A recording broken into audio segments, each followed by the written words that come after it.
ഇതാണ് കസ്റ്റമർ തന്നിട്ടുള്ള പിക്ക്. ഇതുപോലെ നമുക്ക് ചെയ്യാൻ പറ്റുമെന്ന് നോക്കാം. അപ്പോൾ എൻ്റെ ഒരു ഐഡിയ വെച്ചിട്ട് ഞാൻ ചെയ്യാൻ, ഇതിലും പെർഫെക്റ്റായിട്ടും ഇതിലും നീറ്റായിട്ടും ചെയ്യാനും ചെയ്തവരുണ്ടെങ്കിൽ കമൻറ്റ് ബോക്സിൽ എങ്ങനെയാണ് ചെയ്യേണ്ടതെന്ന് ഒന്ന് കമൻറ്റ് ചെയ്യണേ. 1 kg ചോക്ലേറ്റ് കേക്കാണിത്. 7 ഇഞ്ച് പാനിലാണ് ചെയ്തിട്ടുള്ളത്. കസ്റ്റമർ ഒരു പിക്ക് അയച്ചു തരുന്ന സമയത്ത് എനിക്ക് ആദ്യമൊക്കെ ഭയങ്കര പേടിയായിരുന്നു കേട്ടോ. കാരണം അതിലെ കളർ മിക്സിംഗ് ആണ് പ്രധാനമായിട്ടും.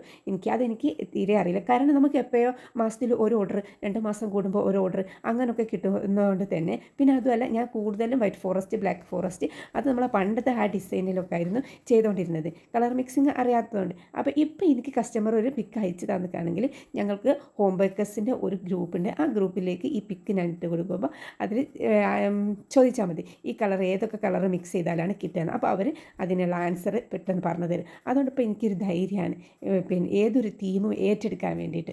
അപ്പോൾ നമ്മളും ഇതേപോലെ ഇങ്ങനെ ചില ഗ്രൂപ്പുകളിലൊക്കെ ആഡ് ചെയ്യുമ്പോൾ അവരുടെ നല്ല ഫ്രണ്ട്സുകളൊക്കെ ഉണ്ടാകുമ്പോൾ നമുക്ക് ടെൻഷൻ ഇല്ലാതെ തന്നെ പിന്നെ ഒരു കേക്ക് ചെയ്യാൻ പറ്റുന്നത്. പ്രത്യേകിച്ച് ബിഗിനേഴ്സിനാണ് ഇങ്ങനത്തെ ഒരു ഗ്രൂപ്പിൽ ആഡ് ആവേണ്ടത്. എന്നാൽ അവർക്ക് കേക്കിൻ്റെ ഫില്ലിങ്സിനെ കുറിച്ചും അതേപോലെ കളർ മിക്സിനെ കുറിച്ചും പിന്നെ കേക്കിൻ്റെ റൈറ്റിനെ കുറിച്ചൊക്കെ മനസ്സിലാക്കാൻ പറ്റും. എന്നാൽ പിന്നെ പോയിട്ട് വരാം കേട്ടോ. Okay, thank you, മാസലാമ.